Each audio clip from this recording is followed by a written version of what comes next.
Welcome to another important topic in your research subject, wherein at the end of this lesson, you will find out what makes a good research problem, and then you are going to write the statement of the problem of your group thesis.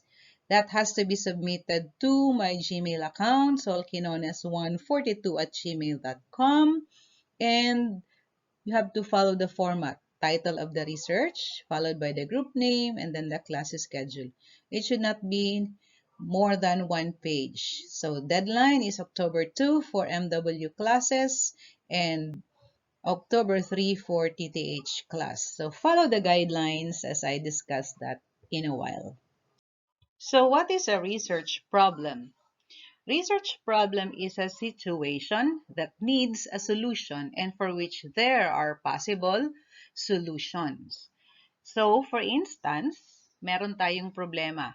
Everybody wants to go to heaven, but nobody wants to die. Dying is a problem that needs solution, but there is no solution to dying. So, a research on how people will live forever makes no sense. Meaning to say, choose a research problem that occurs in a given period of time for which there would be probable solutions. Huwag tayong gagawa ng research problems na alam naman natin na wala tayong mabibigay na solution. Impossible mabigyan ng solution. Okay. Here are the criteria of a good research problem. First is originality. Are you the first researcher to come up with such a research problem? Walang ibang author ba na gumawa ng study mo? Are you sure no one has ever done a study on the topic? So that's one consideration. Another, is it important to criminology? So if you were to study the topic, what good could it give to criminology profession? May maiko-contribute ka ba sa study ng criminal justice education? Can you propose improvements sa system, policies, standards, etc.? Mahalaga ba to sa pag-aaral ninyo bilang isang future law enforcer? Next is the interest over the topic. Why are you interested in undergoing this kind of research? Do you know that interest will help you strive to finish the research project? Of course, if you are interested about the topic, then you are going to continue writing about the topic. Masusustain ang iyong interest kahit meron pang mga obstacles that may come your way. Another is a special qualification. So if you are interested in studying, for instance, the behavior of badyaws, so dapat marunong kang umintindi sa kanilang langwahe. So yun ang pinaka-importante.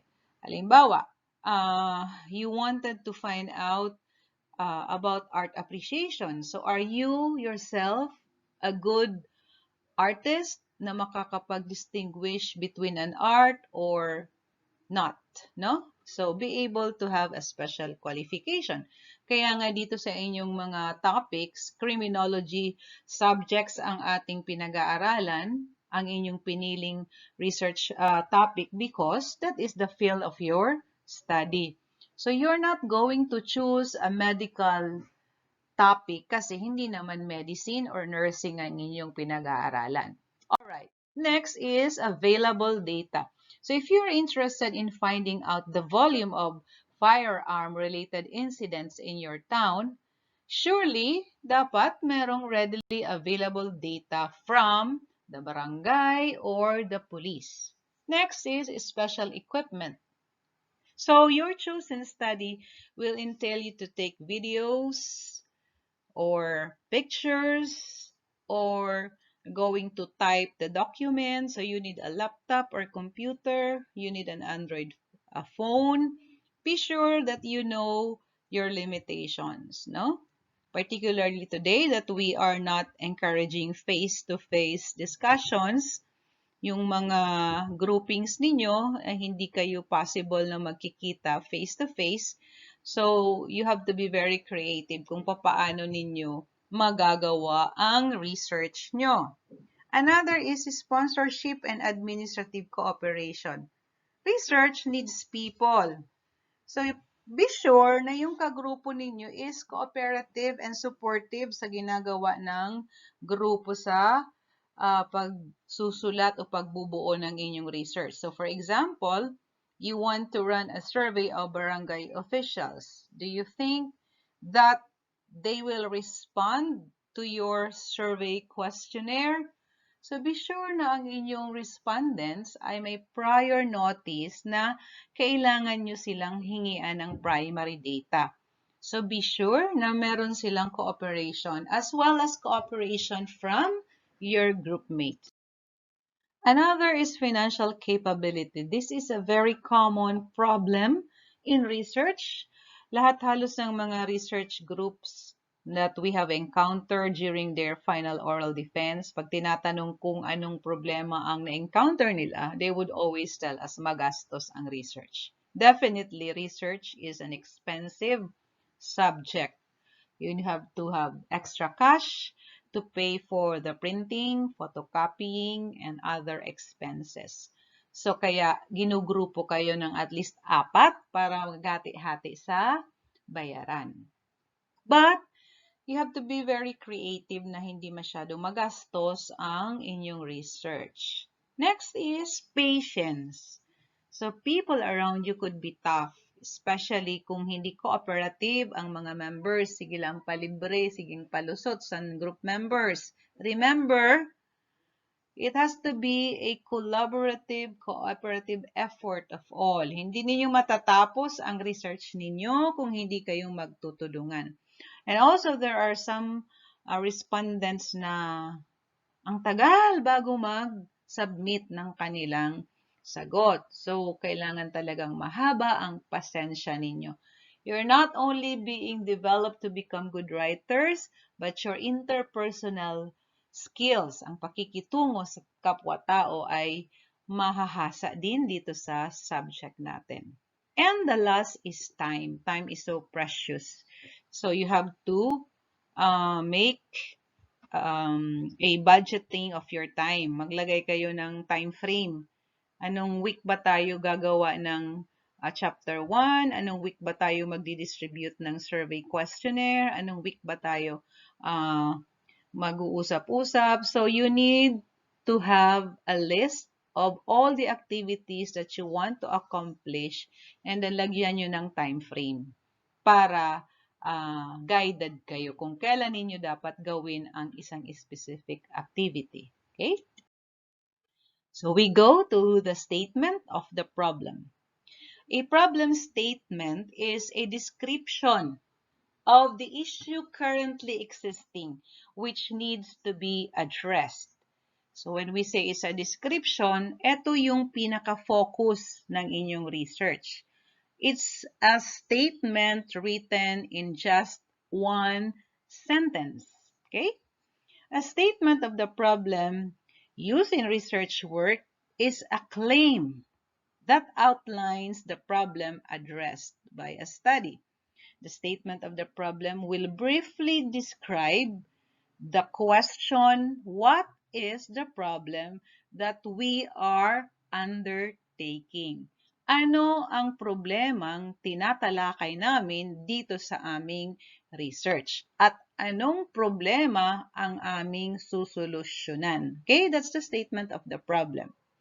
Writing a statement of the problem should help you clearly identify the purpose of your research. Ano ba ang importansya? Bakit mo pinag-aaralan itong research problem? May solusyon ka bang ibibigay? May recommendations ka bang na ibibigay? May na-identify ka ba ng mga probable improvements sa problemang tinatalakay? So often, the statement of the problem will also serve as the basis for the introductory section of your paper. So, ito yung unang mababasa ng inyong readers. Para siyang introductory part ng libro that sets the tone of the research. Parang kinukondisyon mo yung reader mo na this particular research is all about this particular problem. Halimbawa, the problem is prostitution. So, you're going first to define what prostitution is all about. Parang siniset mo yung mood, or you're introducing now the topic at hand. So a statement of problem need not be too long and elaborate. One page is enough for the statement of the problem. Okay? So here is an example format for writing a statement of the problem. There are several ways in which you can write the statement of the problem. But for you to be guided on how you're going to do that, sundan lang ninyo itong 3 parts na to. Part 1 is the ideal. So you're going to describe the desired goal or the ideal situation. Ito yung explanation na magsasabi na ito ang dapat, no? So this is the ideal, meaning walang problema. Okay? So for example, the topic is about funds allocated to programs for the youth and women in the barangay. So how are you going to write the statement of ideal goal? So here goes. The Women and Youth Development Program is dedicated to allocating funds to both the youth and women. These funds are made available in order to start entrepreneurial ventures that create and expand employment.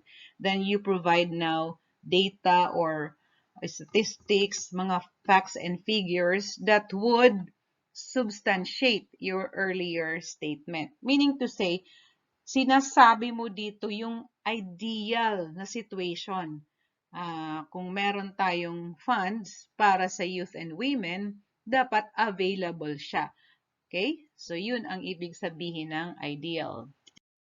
Next is the reality. Dito naman, i-describe mo na ang problema. So, this will now be a description of a condition that prevents the goal, state, or value in part 1 from being achieved. So, eto na yung situationer na actual na pangyayari. No? So, for instance, eto, one of the main focus of the ministry is consistency.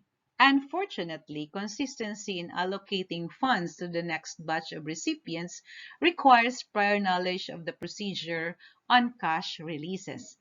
The current continuous disbursement method does not allow for adequate analysis of previous payments before new cash release is done.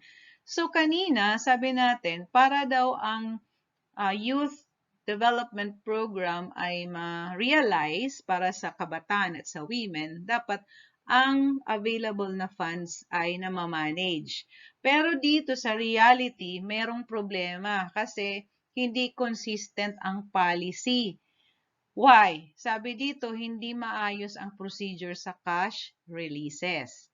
So, para daw magkaroon ng tuloy-tuloy na disbursement method, dapat merong analysis na gagawin at tamang polisiya sa cash releases. Okay? That's the reality. This is now the statement of the condition na may mali, na may problema, na may difficulty. So, part C would be the consequences. This portion identifies the way you propose to improve the current situation and move it closer to the goal or ideal. So, for instance, continuing with this current disbursement method prevents consistency and causes decisions to become unfair. This in turn prevents the achievement of the goals of the development funds. Developing a more informed disbursement system could help better implement the consistency focus of the ministry and at the same time help the committee better monitor and evaluate its funds. Thus, this research aspires to explore options for a new funds disbursement system that would focus on consistency.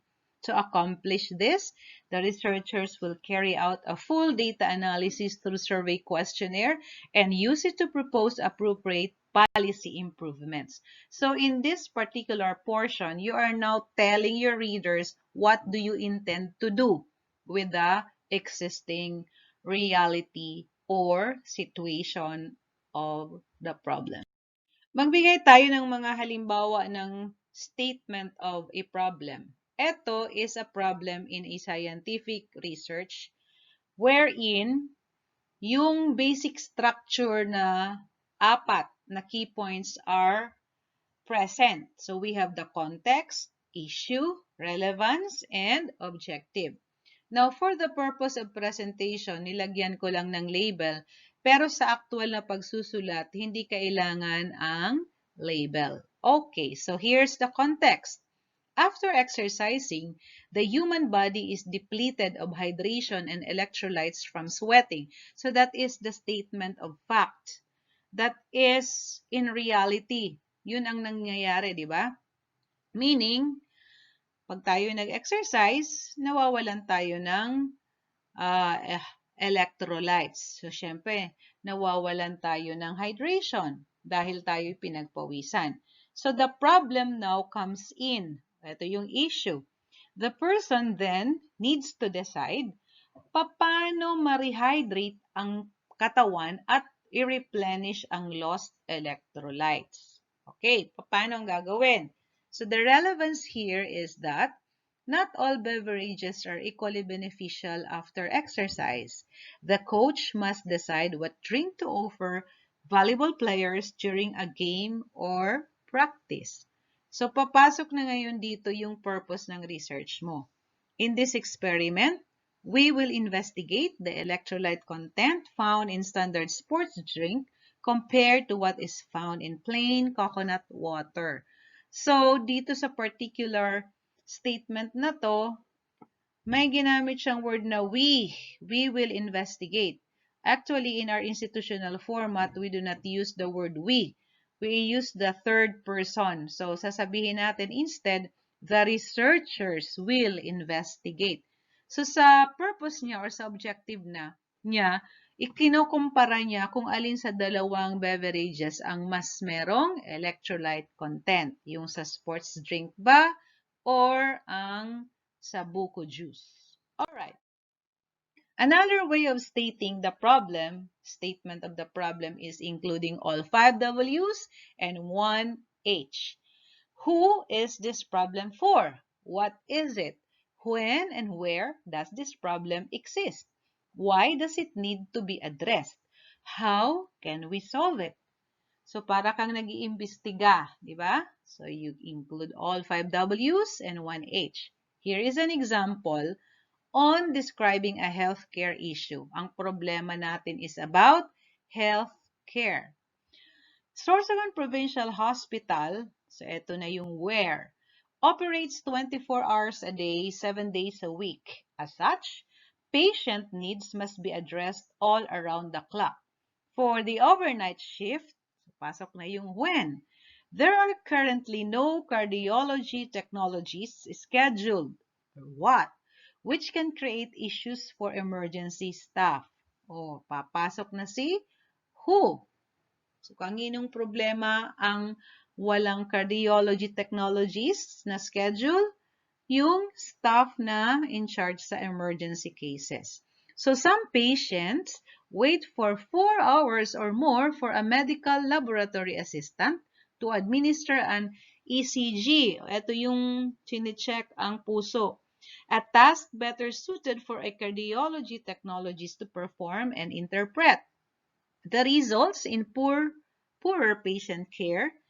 This results in poorer patient care and worse health outcomes. Ito na yung why. So, yung how, ito na. The hospital should always have a cardiology technologist available even if they are only on call for the overnight shift. The how here becomes the objective.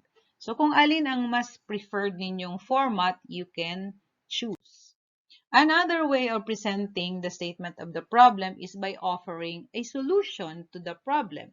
Pero usually, this is written on the last part of the paragraph for your statement of the problem. So just like all the other writings that you do, the most important point to keep in mind with writing problem statement is for you to be clear and concise. Ano ba yung gusto mong iparating in a very simple English structure? The person reading your problem statement should immediately understand the issue, and the proposed solution. Dapat sa basa pa lang, naiintindihan na agad kung ano ang research problem mo all about at ano ang probable na recommendations na gusto mong ibigay. Okay?